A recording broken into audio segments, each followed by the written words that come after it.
राजधानी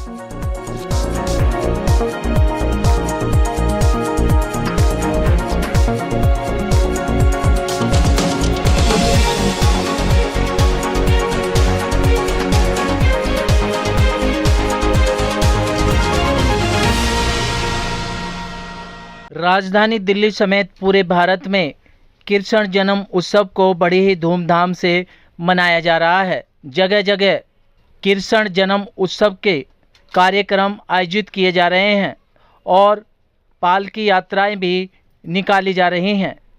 इसी कड़ी में उत्तर पूर्वी दिल्ली के गोंडा विधानसभा क्षेत्र के वार्ड 231 में जयप्रकाश नगर निवासियों ने कृष्ण जन्म उत्सव की पालकी निकाली।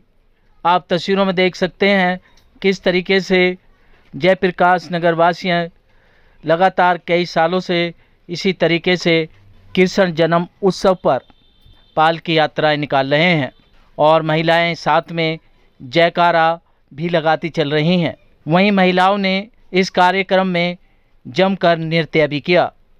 इस कार्यक्रम में मुख्य अतिथि के रूप में पहुंचे समाज सेवी डॉक्टर नीरज गुप्ता ने शिरकत की और पालकी लेकर भी चले। साथ ही उन्होंने कहा कि सनातन धर्म को आगे बढ़ाएं और अपने बच्चों को सनातन धर्म के प्रति जागरूक भी करें ताकि देश को आगे बढ़ाया जा सके। क्या कुछ कहना था जयप्रकाश निवासियों का, देखिए हमारी एक खास रिपोर्ट।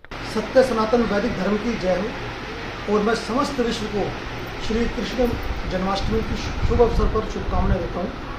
जैसा कि हम सभी जानते हैं, योगी राज जी महाराज श्री कृष्ण जी का आज जन्मोत्सव है। श्री कृष्ण भगवान जिन्होंने पूरे विश्व को गीता जी का एक संदेश दिया है, जो सादगी, सच्चाई और ईमानदारी के साथ जिन्होंने महिलाओं की रक्षा के लिए, सबको पता है द्रौपदी की रक्षा के लिए उन्होंने किस प्रकार से कार्य किया और बिना अस्त्र शस्त्र उठाए किस प्रकार महाभारत के युद्ध के अंदर कौरवों का संहार किया, दुष्ट शक्तियों का विनाश किया और इतने सरलता की मूर्त थे। उन्होंने अपने मित्र सुदामा का कितना मान सम्मान किया, उनके चरण धो करके उनका चरणामृत भी ग्रहण किया। इतने महान श्री कृष्ण भगवान, आज उनका हम लोग जन्मोत्सव मना रहे हैं। और मैं समस्त विश्व को, क्योंकि अब विश्व को कहेंगे, क्योंकि अब सनातन धर्म केवल भारत की सीमाओं में नहीं सीमित है, आज पूरे विश्व के अंदर जन्माष्टमी का उत्सव मनाया जा रहा है।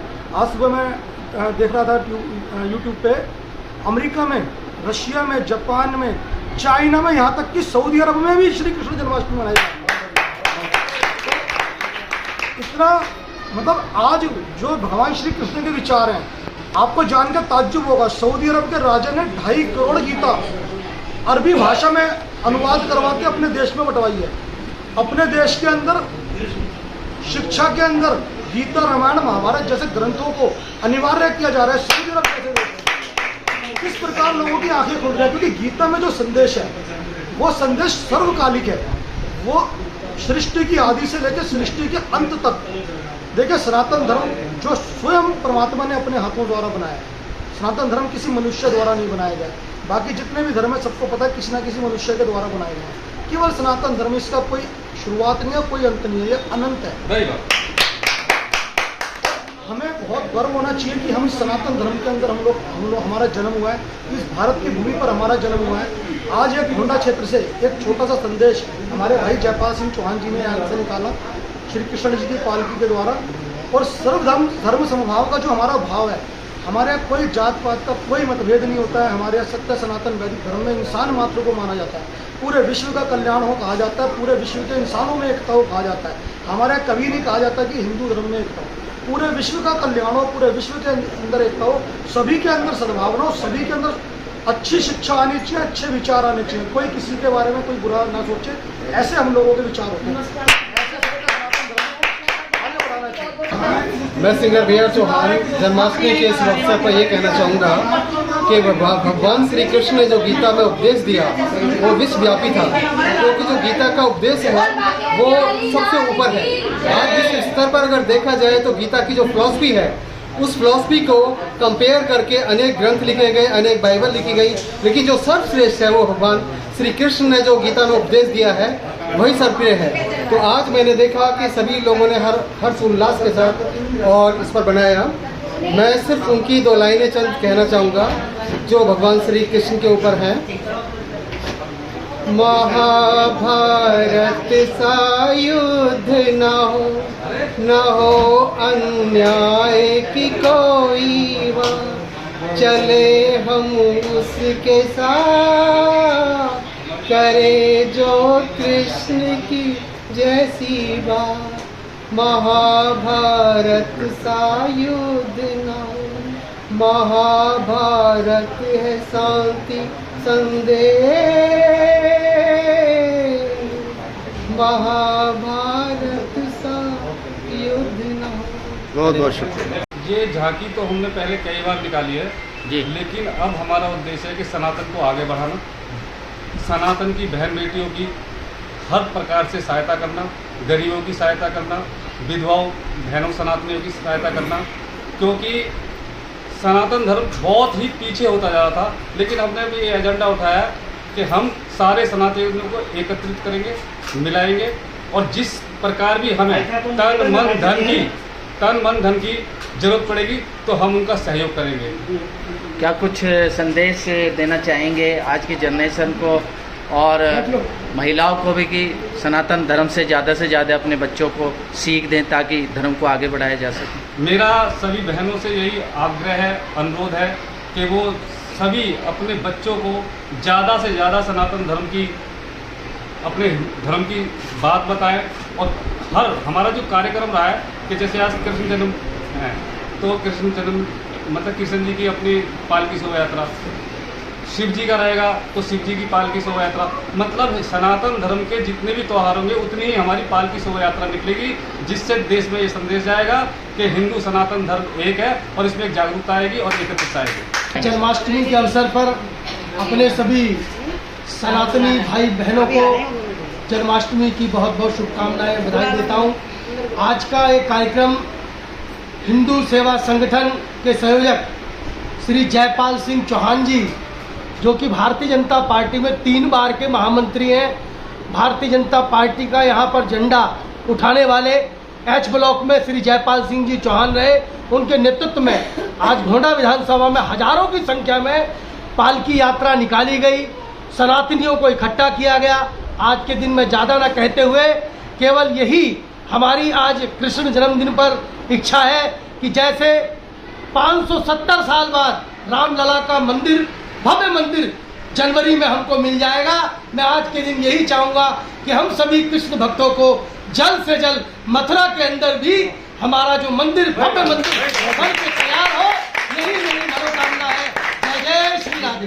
ये संदेश हमारे हिंदू एकता और भाईचारे को जाता है, जो पूर्व में हम इतना सक्रिय नहीं थे, लेकिन जब से हमारे सनातनी लोग में जागरूकता पैदा हुई है और जब से हमारे नए नए बच्चों को हम बताते जा रहे हैं कि भाई धर्म सब कुछ है। हम भी बीच में भटक गए थे, हम मंदिर में नहीं जाते थे, लेकिन मैं एक बात कहना चाहता हूँ, हमारे को सब भाइयों को, बहनों को, माताओं को, देवियों को सप्ताह में एक बार मंदिर जरूर जाना चाहिए। मेरी तरफ मंदिर जरूर जाना चाहिए। उसका कारण ये है कि आज की डेट में केजरीवाल मस्जिद में 18,000 रुपये मौलवी को दे रहा है, ना किसी ग्रंथी को दे रहा है, ना किसी मंदिर में दे रहा है। तो हमारे जो मंदिर के पुजारी हैं वो कहाँ जाएंगे? उनके भी बीवी बच्चे हैं, बाल बच्चे हैं, सुबह उठते हैं, साफ सफाई करते हैं, मंदिर की देखभाल करते हैं और सारे देवताओं की पूजा आराधना करते हैं, सब बहनों का ध्यान रखते हैं। तो कम से कम हमारा फर्ज बनता है कि हम सप्ताह में एक बार मंदिर जाएं और कम से कम 10 रुपये वहाँ चढ़ा के आएँ, जिससे उनकी आजीविका चलेगी और कुछ ना कुछ धर्म के लिए करते रहना चाहिए। और आज तो भगवान श्री कृष्ण भगवान जी का जन्म दिवस है, आज तो पूरे देश में हर्षोल्लास। और एक आपको बता दूं, मैंने अभी न्यूज आई थी, पूरा एक गांव रूस में हिंदू में हो गया और आज जन्माष्टमी मना रहा है। अभी की रिपोर्ट बता रहा हूँ। तो सनातन धर्म तो बढ़ता जा रहा है, अब सनातन को रोकने वाला कोई नहीं जब तक मोदी जी और योगी जी हैं। आने वाली जनरेशन को क्या संदेश देंगे? कुछ भटकाव की स्थिति में बच्चे पहुंच गए हैं। हमारे जो बच्चे हैं भटकाव की स्थिति में उनको नहीं जाना चाहिए। कम से कम हम अपनी माताओं, बहनों से, भाइयों से, जो आज देखें कि एक परिवार में पाँच कैंडिडेट हैं, पाँचों मोबाइल पे लगे हुए हैं, लेकिन कम से कम माँ बाप को 10 मिनट 10 मिनट कम से कम सारे परिवार के साथ बैठ के 10 मिनट गुजारना चाहिए। उनको अपने पूर्व के जो बुजुर्ग हैं, जो हमने देखा है, उस चीज़ को उनमें ज़रूर बताना चाहिए, जिससे उनको लगे कि हमारा उद्देश्य क्या है और आने वाली पीढ़ी को हम समझाएं कि मोबाइल से थोड़ा दूर रहें। वैद्य बाबूराम वर्मा, 15 सालों का इलाज का भरोसा। हमारे यहाँ आयुर्वेदिक औषधियों के द्वारा सभी बीमारियों का सुविधाजनक इलाज किया जाता है, जैसे खांसी, सांस, दमा, बुखार, टाइफाइड, मलेरिया, पीलिया, बवासीर, शुगर, हेपेटाइटिस, खूनी बवासीर, पिरमे, श्वसन लघु शंका आदि का इलाज आयुर्वेदिक पद्धति द्वारा किया जाता है। इसके अलावा सभी बीमारियों की जांच भी तसल्ली बख्श की जाती है, जैसे अल्ट्रासाउंड, एक्सरे, ईसीजी, रक्त, मलमूत्र, वीर्य की जांच इत्यादि। हमारे यहाँ दिल्ली सरकार द्वारा टीकाकरण, टीबी का इलाज व जांच मुफ्त की जाती है। हमारा पता है वैद्य बाबूराम वर्मा, चैरिटेबल सोसाइटी, 329 गली number 9, Mandoli extension, near Nand Nagri bus depot के सामने, दिल्ली 93। आप हमारे नंबरों पर भी संपर्क कर सकते हैं। हमारे फ़ोन नंबर हैं 9213329205, 9211478312, 9910418312। आप हमारे चैनल पर भी दिए गए नंबरों पर भी संपर्क कर सकते हैं। हमारा फ़ोन नंबर है 8506973234।